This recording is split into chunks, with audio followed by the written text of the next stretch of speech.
যাকে ভালোবেসে নিজের মনের কথাটা জানানো যায়, যাকে ভালোবাসে অনন্ত কোটি বিশ্ব ব্রহ্মাণ্ডকে ভালোবাসা হয়,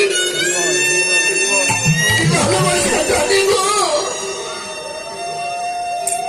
তাই তো মহাপ্রভু স্মরণ করিয়ে দিলেন, সময় হয়ে গেছে। হে জীব, সময় গেলে সাবন ভজন হবে না রে।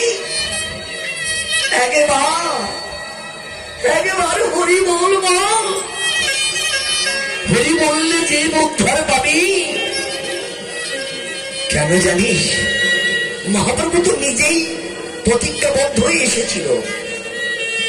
আজ যে মহাপ্রভুকে দেখছেন শ্রীকৃষ্ণ চৈতন্য রূপে নদীয়ার মাঝে হরিনাম মিলাচ্ছে, সেই মহাপ্রভু তো বিগত জন্মের জীবের কুরথি নাসিতে ভগবান ধরলেন মুরতি। অভিনব তৈষণ করতি পল্লকিত